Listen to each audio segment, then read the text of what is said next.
Yeah, Hello, everyone. Today I am with a special guest, Pradnya. I hope I'm saying it correctly. Now, absolutely. you are a source of inspiration and information because I came across your stuff very early, very early on in my twin flame journey on Quora.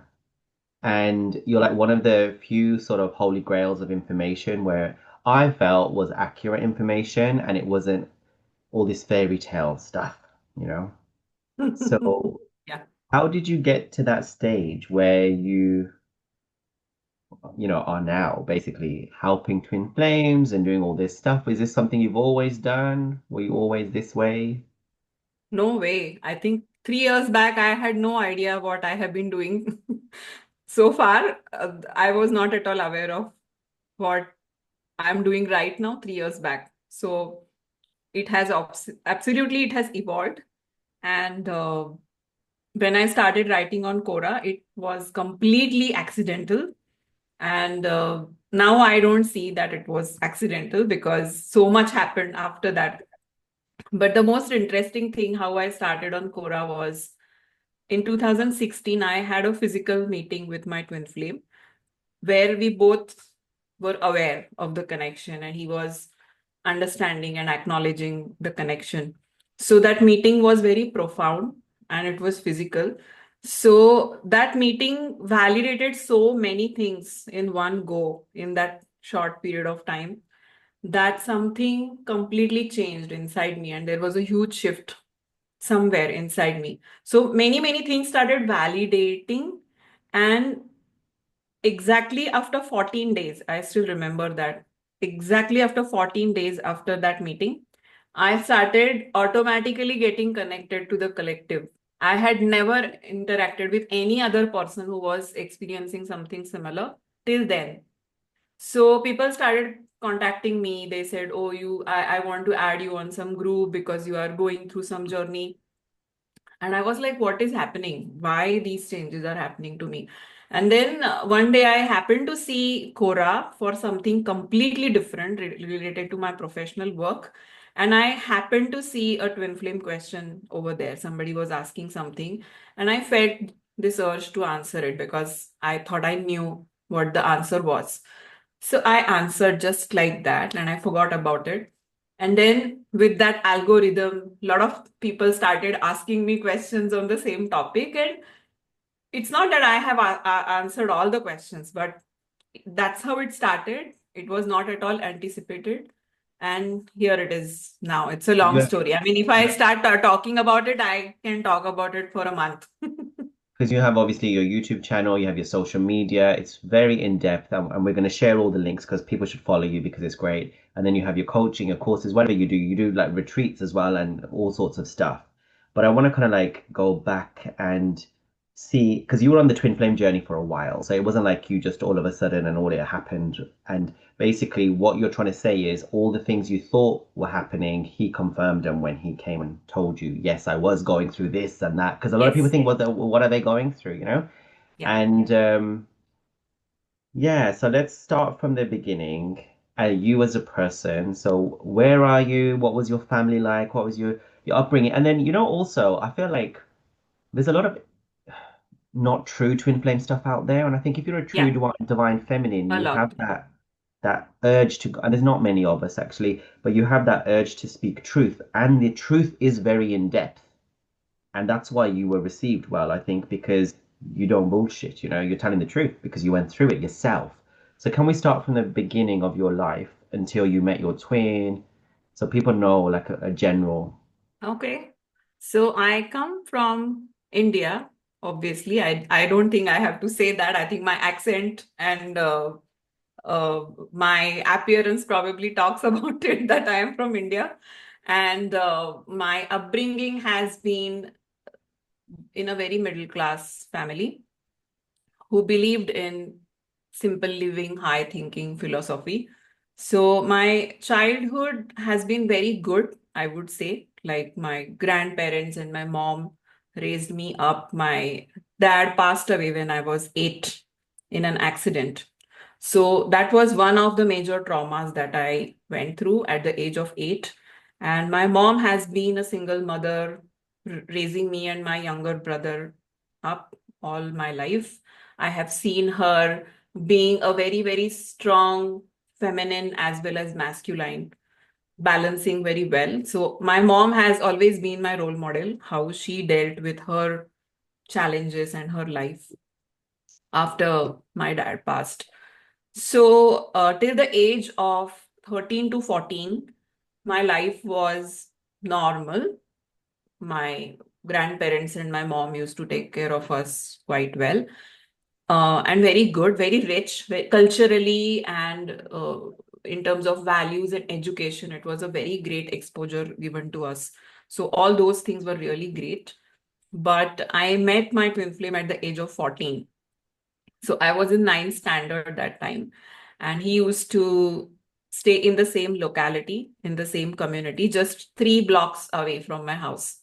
And I had seen him somewhere, but I was not officially introduced to him. So we were not talking, we were not officially knowing each other. It was just somebody who stays somewhere nearby my house. And there was some misunderstanding between me and him because it's like a normal teenage stuff, like he was receiving some phone calls, some blank phone calls from some girl, and he thought that it is me. So he started arguing with me, and I said that I have not called you or whatever. So it was this whole street fight that took place one day. His friends, and me and my friends, and we were yelling at each other on the street.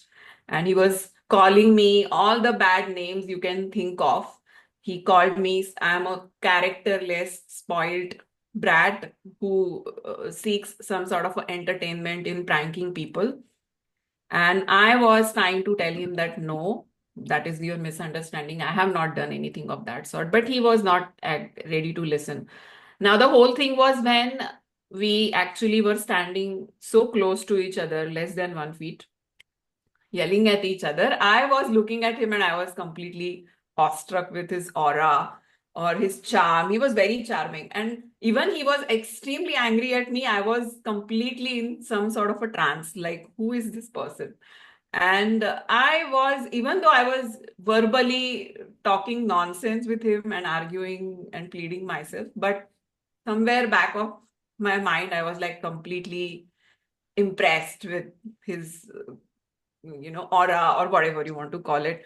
And later, it always continued like that. Like he was always, bullying me when I am out, and it was very painful. Like that whole period where there was this whole argument and this fight going on, and there is this negative energy between both of us. And that bullying and he making fun of me in public, all that I have experienced in those days.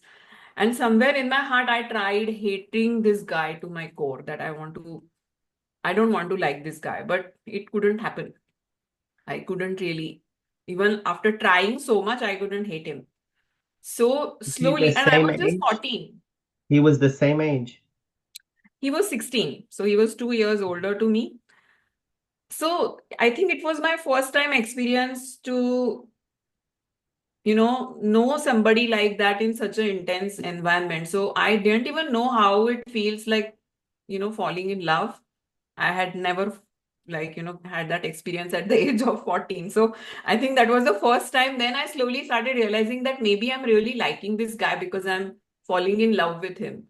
And then it was really clear to me that, oh, I can't hate this person. And whatever he tells me, whatever he thinks about me, I still love him. And when I realized that, it was like one of my first dark nights where I felt really bad that all the people in this world who don't think about me like this, they are not the ones, but I have fallen in love with somebody who hates me to his core.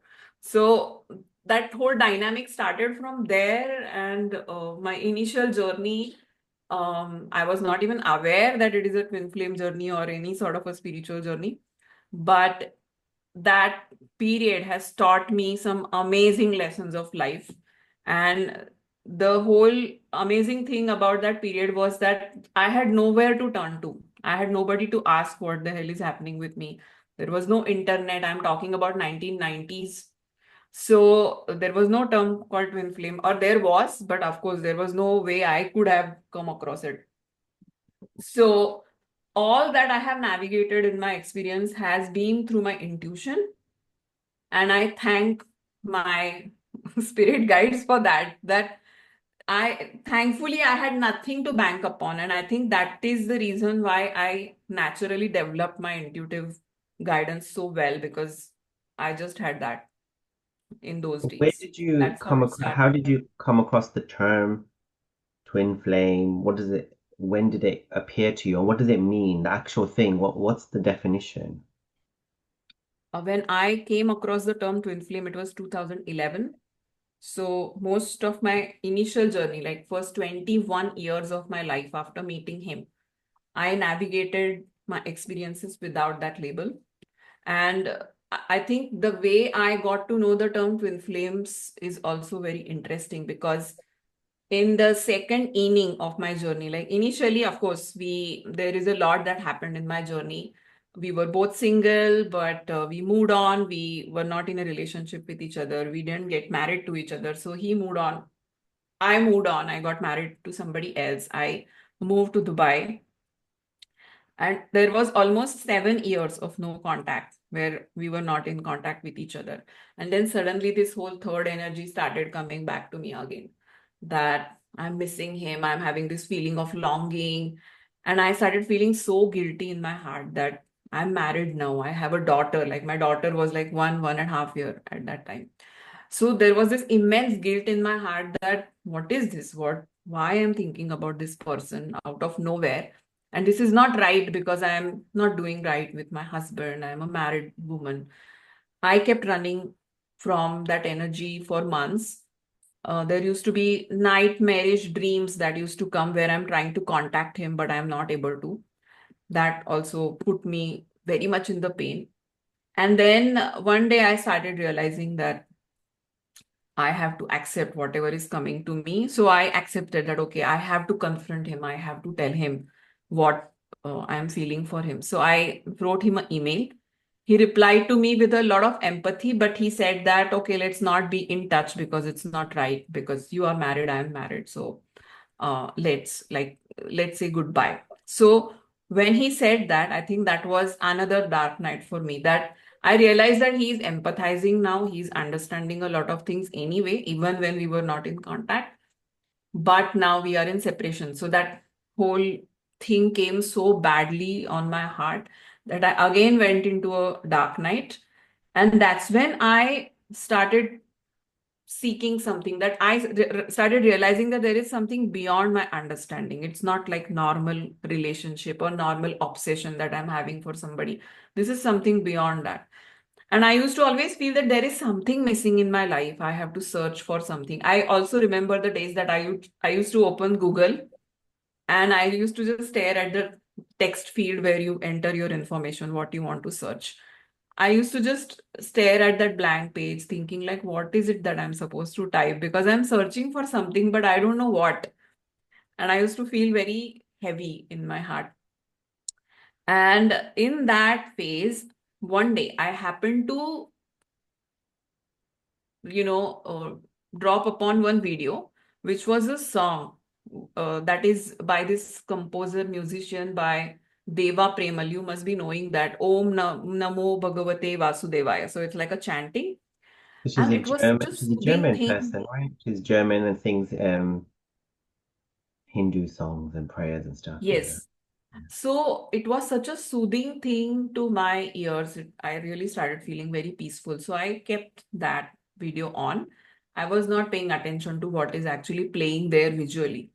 And then suddenly I got noticed that, oh, there is something that is telling some love story. So I rewinded it and I started watching it again. And it was explaining the twin flame stages, how twin flames encounter, how they end up in crisis and then separation and then surrender and then illumination and then union, the 6 stages that they had explained. And I'm like, oh my God, this is my own story. I can completely relate to what they are explaining. So, oh, this is something about separation and crisis, and then union also they're talking about. So I was very much interested in knowing what is it. And that's how I started searching on twin flames after that. But even after that, it took me 2.5 years to completely zero down on this inner knowing that yes, I am on a twin flame journey. Because those 2 years I was still doubting it, that it's not that, I hope that it is not some sort of an internet fad where I'm just giving into some bullshit, and having some mental illusion coming to me. So I kept validating it again and again. I started connecting the dots backwards, all those 20 years, according to whatever twin flame experience is. And then I was like, yeah, I can kind of match whatever has happened with me.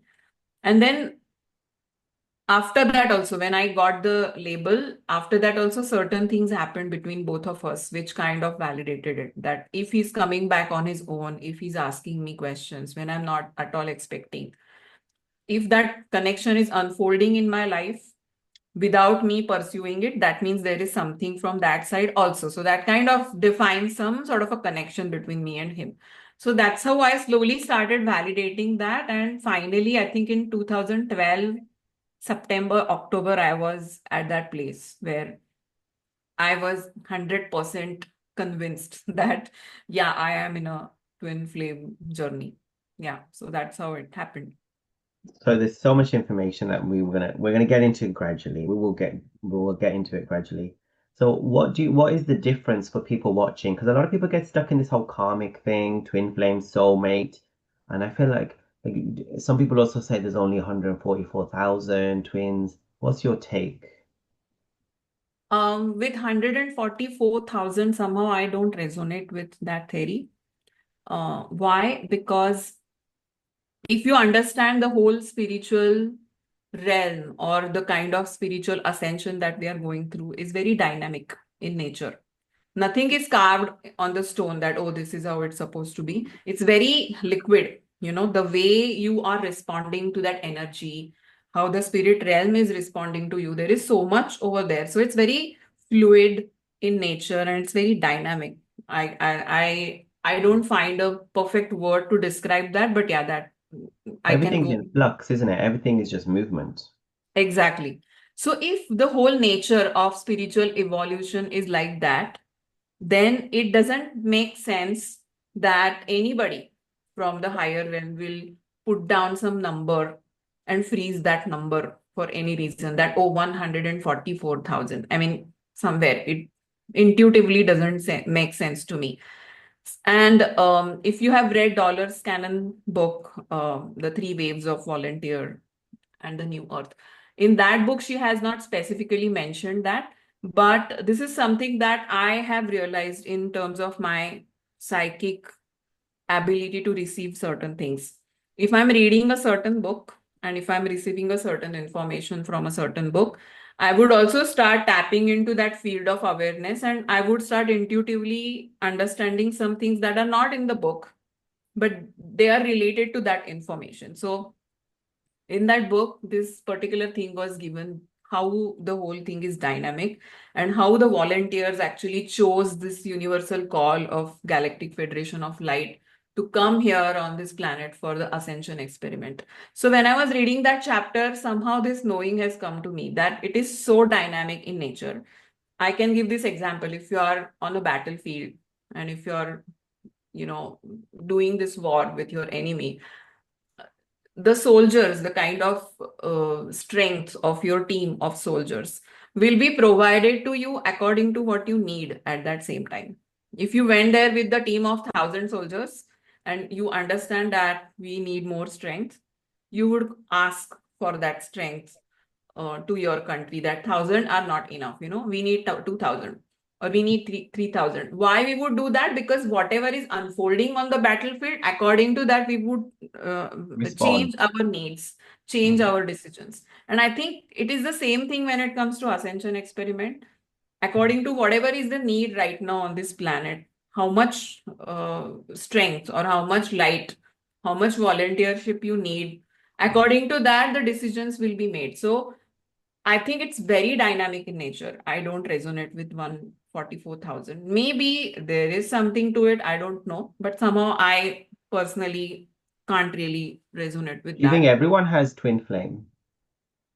Um, there are two perspectives to this, and I kind of agree with both the perspectives because why to stick to one belief system? Let's be open. So, one belief system is that only those who have evolved to a certain level of consciousness would choose to have the twin flame experience because it's a fast track to ascension. So it's like a final nail in the whole soul journey that you split. Ultimately, you came into your own masculine feminine balance and then merged with your original polarity higher aspect. So that's one belief system. And another belief system is that everybody has a twin flame, but everybody is not choosing this type of a journey in this life. So everybody has one polarity higher aspect. But if you are not evolved at a certain level of evolution, you would not be allowed to choose twin flame journey because it's the toughest and it's like a PhD. So first you complete your schooling and your graduation and your masters, and only then you will get an admission to PhD. So I kind of agree with both these belief systems. Maybe any of could be true, And what about but like, more the belief system I resonate more with is the second one, that it is possible that everybody has their own higher polarity aspect, but their evolution level is not yet up to ready? that level to go through that journey of fast track ascension. And there are also other complex scenarios which I actually don't talk about. Even in my videos, I haven't talked about. I haven't talked about it on Quora because already there is so much of confusion in the twin flame community when it comes to false twin flame and catalyst and so much of label, that if we start talking about more complex scenarios, we would go mad in making people understand what it is. Because you know they But have the I whole do twin, believe. they have the twin rays, which they say is the twin flames either graduated further, or some people say they're the archetypes. Then you have the different seven rays. You have like golden ray and this ray. I don't know this. I have never gone into the ray, golden ray, silver ray, or whatever that explanation so far. I mean, I was never drawn to that information. So I don't talk about that side much. But I also have this understanding that there are two types of twin flames. One is split soul twin flame, and another is monadic. So monadic twin flame is something that is like if you are imagining a cosmic womb, it's like two separate souls in the cosmic womb, but they come from the same monad. So it's like one unit coming from the same monad. And split Like soul is like one. non-identical twins and identical twins like that. Exactly. I would explain it like that. That it's like they are twins coming from the same monad, but they are not splitting the energy. Their birth became like individual souls. And then there is also another theory which I kind of resonate with, that sometimes in in a cosmic womb there could be multiple monads. So there can be seven pairs, like 14 souls in one womb. So are they like 14 of them twin flames of each other? So there is also this theory that the one who is the higher polarity aspect of you standing, suppose say if you imagine that they are standing in a circle, Miracle. Yeah. the exact polar opposite would be technically the true twin flame, and the others are already your twin flame family, but they are not technically your twin flame. So there is a lot. I mean, I haven't spoken about this ever Yeah. So publicly would you because say I feel it's very complex. so the You ones in that family, they would be your false or catalyst twin flames then, or I wouldn't call them false twin, but I think they are so much with your frequency that somebody can really feel like your twin flame, like a near twin flame sort of a thing where you match the frequency with them or whatever, but they will not challenge you the way your actual twin flame challenges you. There will be different varieties according to what sort of, I mean, it's very difficult to explain in like like brief. Maybe I'll have to Yeah. make another video to explain that because Yeah. yeah, otherwise it can So, confuse. how does someone figure out whether someone's a twin flame, a soulmate, or a karmic? Because that's the main confusion. Forget about the really high philosophical stuff for now, but it's the Um, simple. if you ask me, to make it very, very simplified when it comes to karmic, soulmate, and twin flame, somewhere I feel that your soulmate also is a karmic connection because it's a karmic contract. Only thing is, a soulmate is a harmonious connection because normally we use term karmic only for toxic connections, that something is not going well or it's a negative thing. But karma is both good and bad. So anything that is happening with you, suppose say you get married to somebody and that's a very harmonious relationship, it's based on karmic contract. So it is a karmic connection. Only thing is it is harmonious. So I will not really segregate karmic connection and a soulmate connection with negative and positive because both the connections are karmic in nature. However, in terms of soulmates, it's more rewarding. It is more smooth. It's more harmonious because you can stay. There is a soul bond. There are multiple past lives that you have lived with that person, and there is a deep soul connection with that person, and that's how that soulmate connection will be formed. With karmic, probably there is some sort of a karmic clearance that you need to do, and once that is over, that person will be out of your life. So that is like a basic description that we can have. When it comes to twin flames, I feel it is not based on karmic contracts. It's a complete spiritual contract, or I mean, contract. The word contract also doesn't fit there because it's the truth that you are the polarity aspect of that person. There is no contract there, but that's the truth that you are a part of them and they are a part of you. And why you meet them, or why you love them so much, or whatever that bond is, it's not coming because of the karmic contract you had with them, because there was no karmic contract. In some cases, some people can get into karmic connection with the twin flame and can create karma, but that's like a surplus. Like, okay, if you created something karmic with them, you will have to clear that. But the basic nature of your connection with your twin flame is not karmic because there is no give and take, no duty, no responsibility. Twin There flames is can be very triggering. Sometimes they can seem a little narcissistic, a little bit more maybe. Some twin flames are quite bad. My journey was quite horrific. Some are seems a little bit easier. Some seems very. So what about that?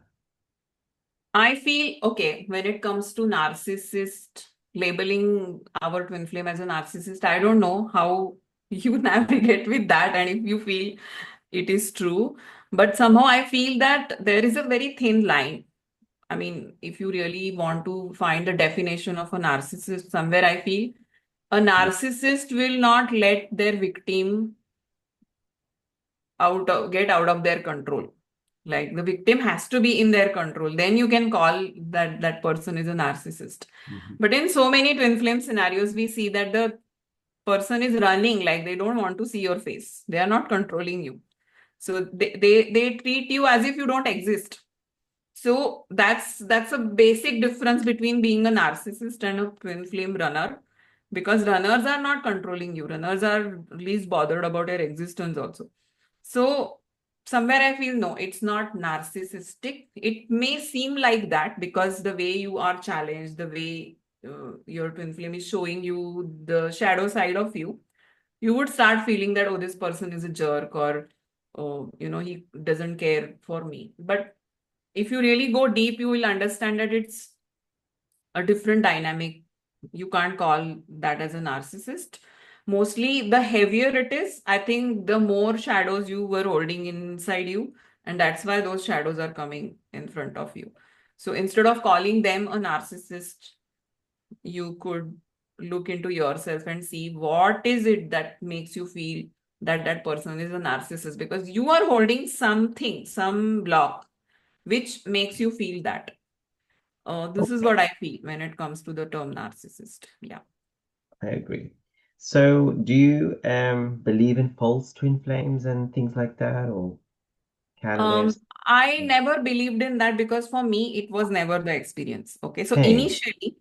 initially, I didn't believe that. But when I started talking to a lot of people and started listening to their stories, I came across certain people where, oh, it was like really on your face that, oh, this is like a story of a false twin and a true twin. You can't deny that. So then I started accepting, like somewhere, that, okay, even if it was not my experience, probably other people are going through that. So, but again, it is about the labels. If you ask me, somewhere I feel that what is false twin? Like, twin flame is a spiritual journey. There is nothing false over there. So, if somebody is calling somebody a false twin, I have also observed this phenomena, especially on Quora a few years back, that there are so many females, or okay, I don't want to generalize it with females, anybody who is experiencing it. People tend to conclude so fast that, oh, I am on a twin flame journey because they are reading such a highly romanticized narration on blogs, articles, YouTube videos, that they get into this category of wannabe twin flame. So it's like they are not really having enough patience to see how the connection is unfolding, what is happening. So they are very happy to label whoever is coming in front of them as their twin flame. And then after a few months, they realize that that's not a twin flame. So they say, oh, this was my false twin flame. So somewhere I feel that that label got into the picture because of people's impatience to label somebody as their twin Also, flame. people who are trying to manifest a twin flame and go out looking Yeah, for them. The way I say it is, I don't have a false mother. I have one mother, and that's it. It's my mother, and every other exactly. woman is not. I don't go around saying you're my false mother, false mother. You're just not my mother. It's simple. Absolutely. So I feel there is nothing like false twin, but I also have seen people where there is somebody who comes in their life and prepares them for their upcoming twin flame journey. So either it will be in terms of some relationship, or it won't be even a romantic relationship. It would be some random platonic person who comes in their life and gives them such an experience that it will prepare them for a twin flame journey. But does it give them all the spiritual signs and sinks that we have for twin flames, or is it not as, Exactly. So I typically would call that as a catalyst.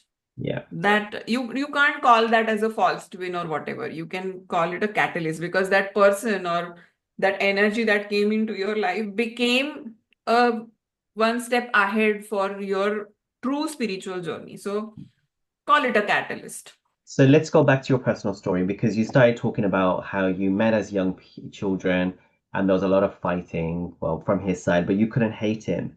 So after that, were there any signs, synchronicities, dreams? Like, what was going on? Because then you decided to get married, right? So there's a chunk that we're missing in the story. Yeah, actually, as I was not awakened at that time, or maybe now when I look back, I also feel that right now, the current timeline, if you see, and the consciousness, the collective consciousness, the way it has risen, that time everything was dead, literally. Like when I was paving my way forward, I haven't seen anybody meditating or talking about any spiritual stuff, apart from some religious things that normally go on in India.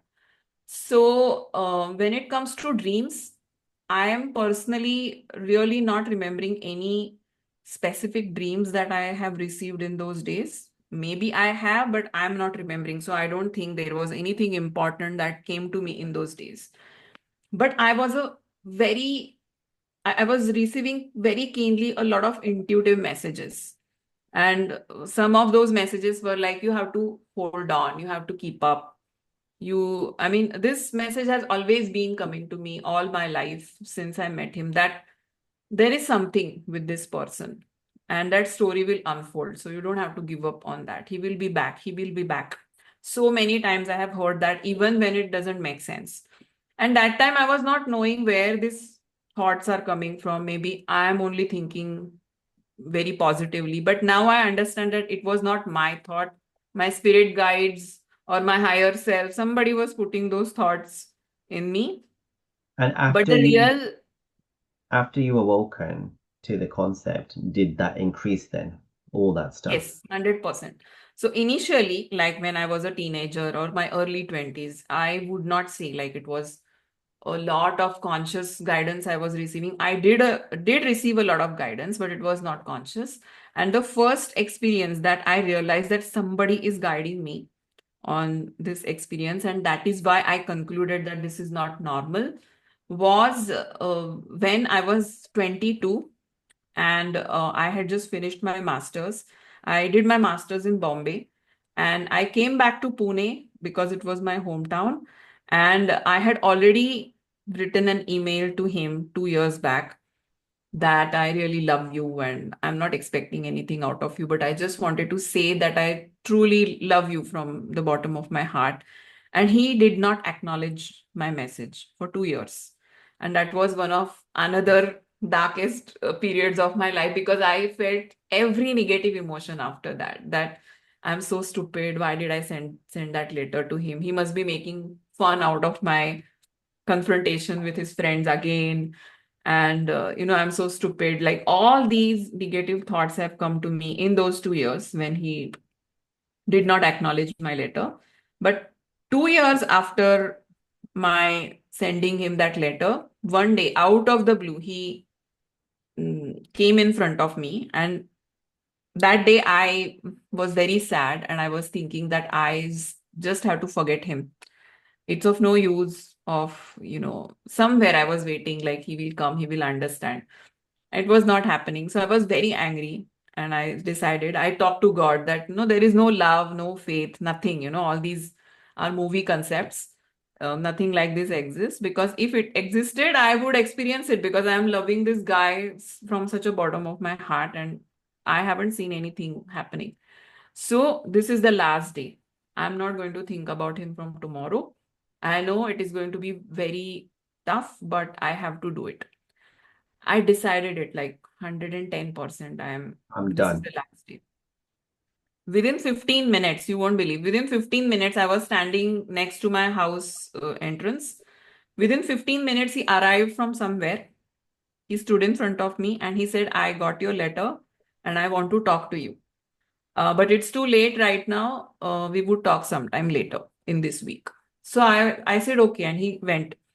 And I stood there in that awestruck scenario that what did just happen. And I was happy, but more than feeling happy that he came and he spoke to me, I was more happy about this fact that, oh my God, somebody is listening to my thoughts. Because just like 30, not even 30 minutes back, I told God that I'm feeling betrayed. Whatever pure heart that I have, nobody notices that. So what's the use? And I had literally given up. I literally let go.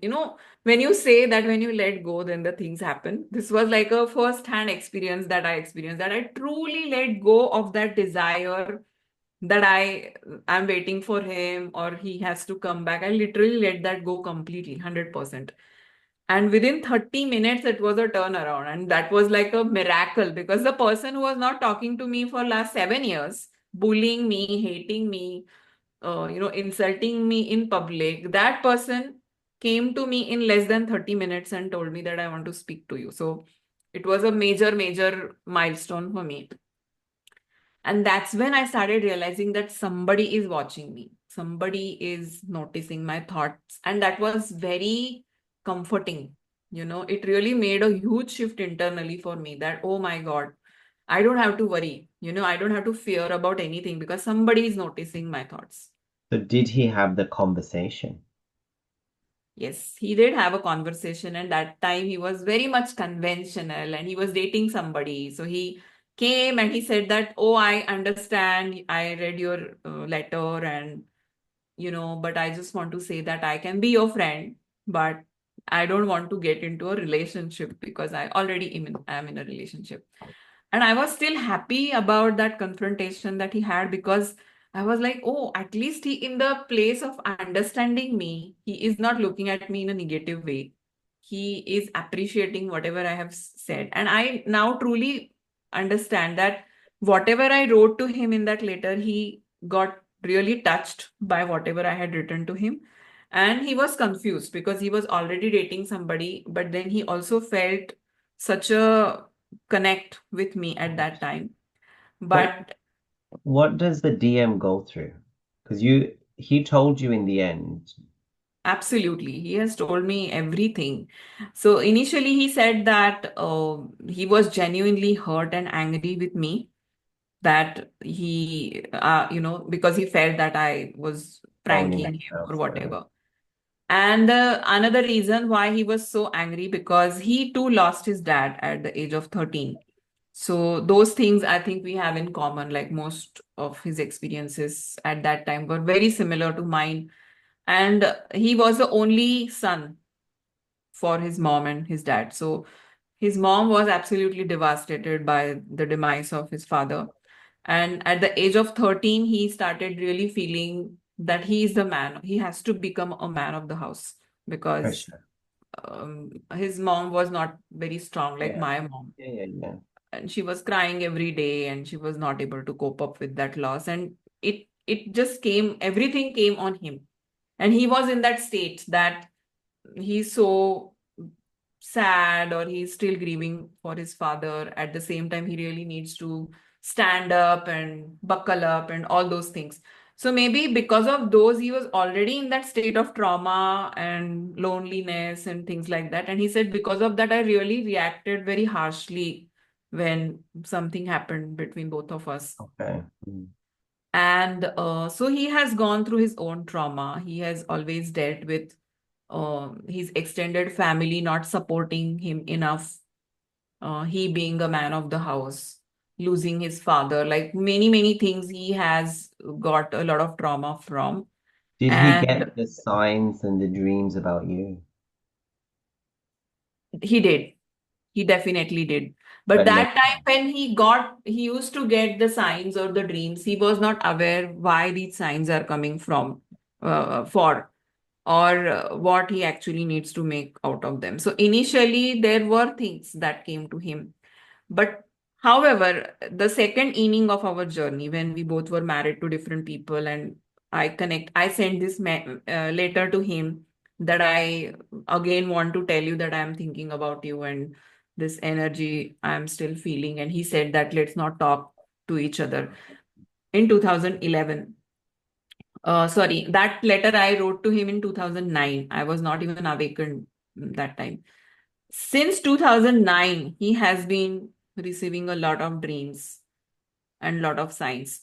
And somewhere I feel why that happened, because the whole wave of mass awakening that happened in 2006 and then the second wave came in 2011. I think that whole consciousness was changing so rapidly that he also initially he was not picking on all these things, but then later after that, like he really Do you started think the picking. DMs now are picking on all those things quicker?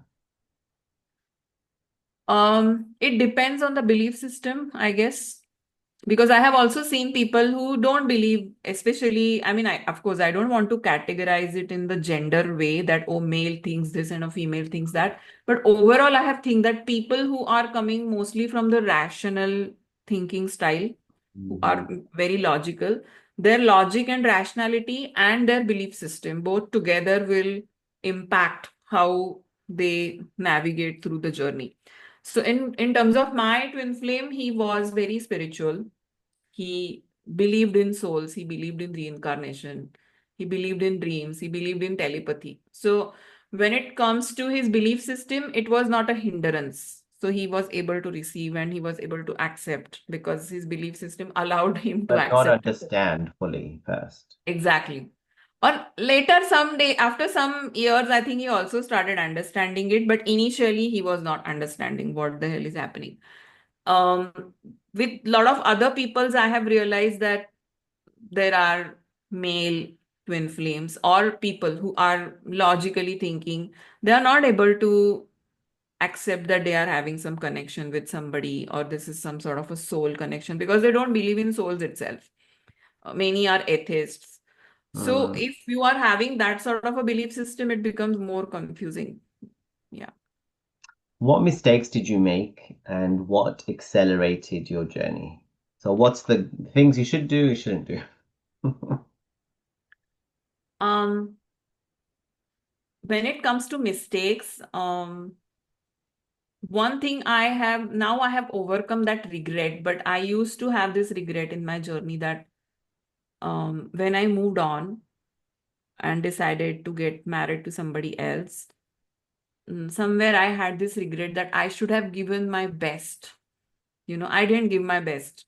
I didn't really make that effort that, okay, come what may, I still need to go out of my comfort zone or go out of my way and to ask him or to let him know that I really want to be with you or whatever. I didn't do that. Somewhere I was coming into this whole thing that, okay, if he's not willing, then I don't want to But if force you him. chased, he probably would have pushed you away. Yeah, but then later I also realized that our journey was designed this way. And that's why I didn't naturally, intuitively didn't feel like pursuing it that time. Because if we had got married and I wouldn't have come on this journey this way. There was no realization, no spiritual journey in that case. So somewhere I understand that, okay, this was designed like this. I was supposed to get married to somebody else. He was supposed to get married to somebody else, and that's how we evolved. Did you So have union after the marriage then? Afterwards, was there a union? yes, after the marriage, yes. So that evolution has taken place when both of us were married to somebody else, right? So it's no use of questioning or regretting about Yeah, why there's no we did it. mistakes because it's all perfectly guided, right? It's all perfect. Exactly. So, um, so let's talk about any spiritual phenomenon, any downloads, spiritual gifts, any sort of, the weird stuff. We talked about dreams and synchronicities, but sometimes I call it the ghost follows you around, but it's the higher self. But did you have any weird stuff happen? Quite a lot. I mean, yeah, there are so many things that have happened. I'm not exactly able to list them all together, but like few things that are coming to me are most of my weird stuffs have happened after his passing. Like he passed away in April 21. And immediately after he passed, he started communicating with me by tapping me on my knees. So, initially, when I was grieving, I was not even paying attention to what is happening with my body. And I concluded that I'm stressed and maybe my muscles are twitching. So, I'm having some weird sensations in my body. But then later, I started realizing that no, this is some weird sensation which I have ever not felt before. And yesterday I was interviewing somebody and she described this particular phenomena in a very amazing way, and I resonated with that.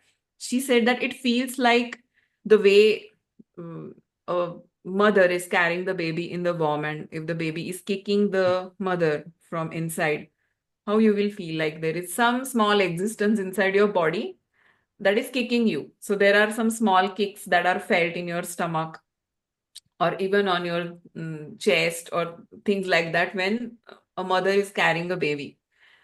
It exactly feels like that somebody is inside you and that person is like poking you from inside, or there are some sensations that are coming in your body.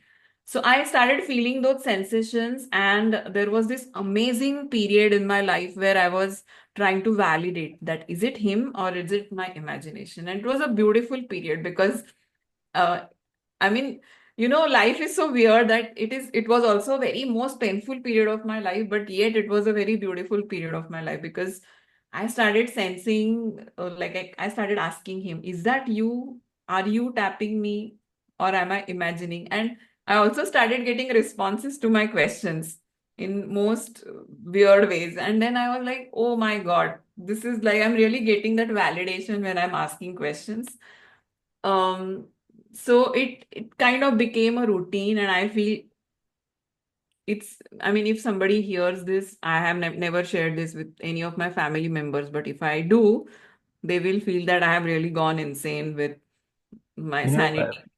I'm so sorry to hear that after all what you've gone through, your twin flame unfortunately passed away, but that's where it was meant to be. And there's a few who contact me and they have the same happen. But whilst you were together, what was the life like? Was there that they could say this the third energy, you're in your own dimension, your reality, you're like superheroes. How was life once you were together? Um, it was amazing. I mean, when we were together, we were never dated each other. We were never in a relationship with each other as such. We were never together in a conventional sense. but we were very much mentally, spiritually, energetically aligned with us, with each other, with that awareness. And most of our harmony has taken place when we were at different places. Like I was in Dubai and he was in India. So there have been very short periods where we were actually physically together with each other. And I cherish those meetings when, there were very few meetings where we were actually physically together. But that whole period from coming to this whole energy distortion to the stability, the mental, energetic, spiritual stability has been some sort of a journey. And more than him, I have been receiving a lot of downloads, information, confirmation in terms of visions, in terms of dreams.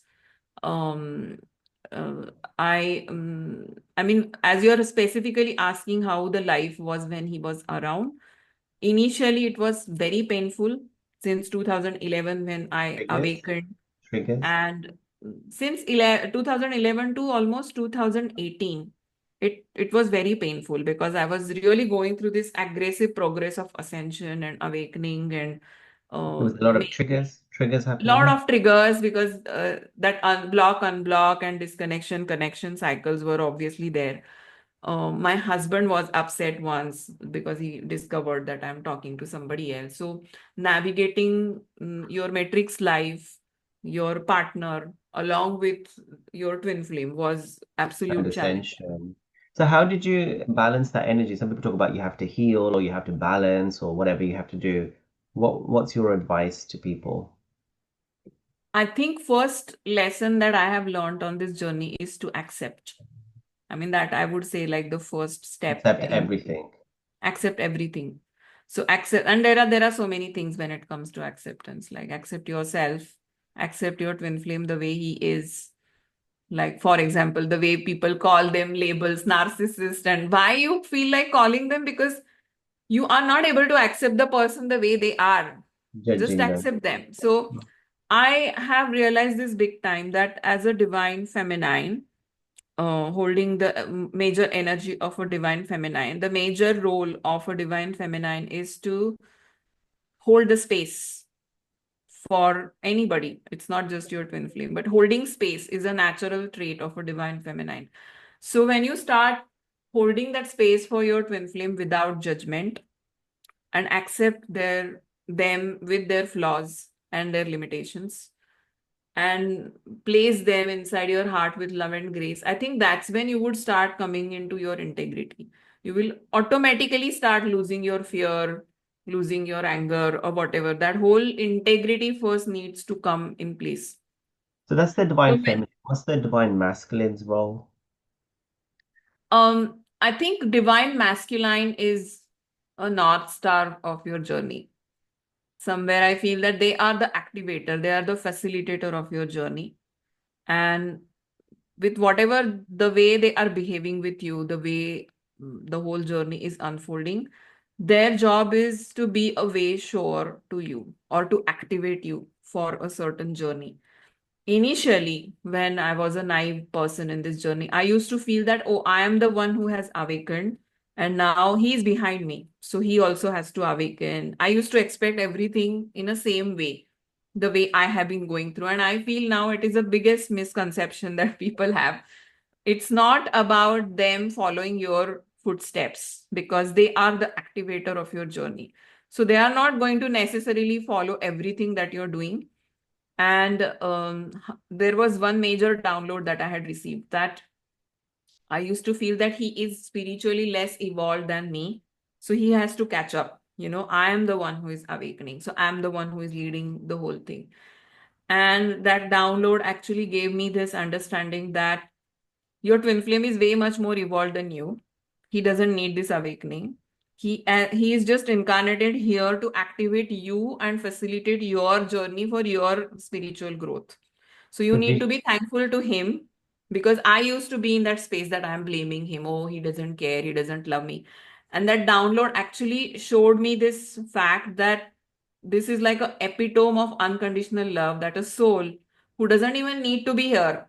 who is already evolved, is going through all the adversities and things like that only for you, because he is facilitating your journey. So don't be in this whole misunderstanding that, oh, you are the one who is leading. No, you are not the one who is leading. He is The the one. image, the image I get is like, say, for example, you're dancing and the masculine is there just holding you and pulling you this way, no, this way, trying to navigate you, but he's already the teacher.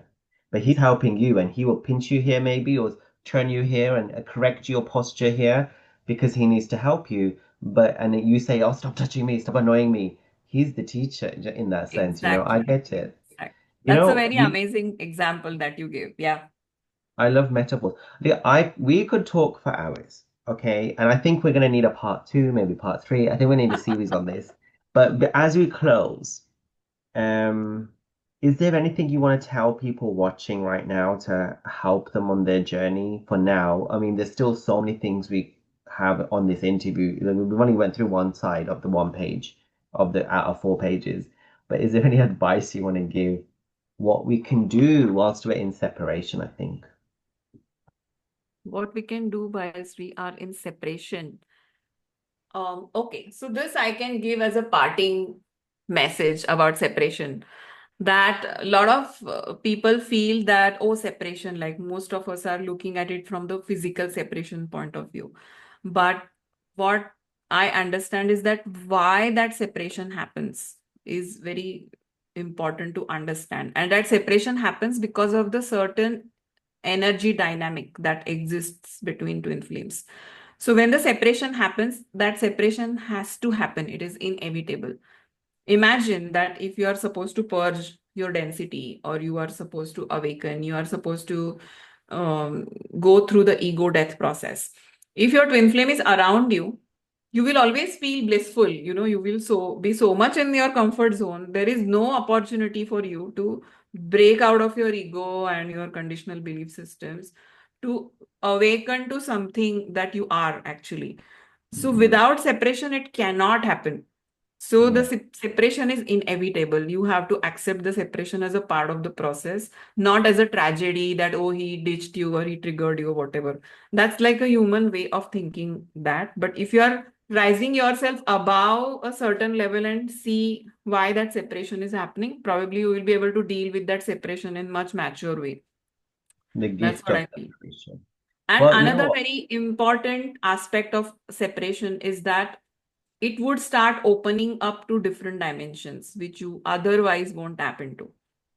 When you are separated, then only you start seeking telepathy. Then only you would start seeking non-physical existence of that connection. If Combination. that person is always available to you physically, how are you going to grow as a soul in terms of other dimensional existence that you have? So I think it's a part of the syllabus that they are removed from your physical, physical presence. Yeah. Thank you so much. I am going to invite you to come again and again, at least once more, at least, because we've got so much to get through. But your wisdom and Anytime. information is so welcome. Thank you so much. Thank you so much. And I feel that you could also, I mean, I was just looking at your YouTube channel yesterday because I discovered your email. I don't know why I skipped that or I couldn't open it. Yesterday I was like, it was a shock for me that, oh, you had sent me a mail in March only and I couldn't see that. And then I went onto your YouTube channel and I was seeing, and there is so much that you have talked on about, so many things. So even I would love to get you on my channel I would for love to. whatever it is. My Instagram is really, and TikTok is very, I put a lot of stuff on there because the YouTube is only certain videos, but I do a lot of posts and lots of other things. But I would love to equally be on your channel. Be very grateful. Oh, yeah, yeah. I would send you a mail. Let's see when we can record that. Okay, thank you. Cool.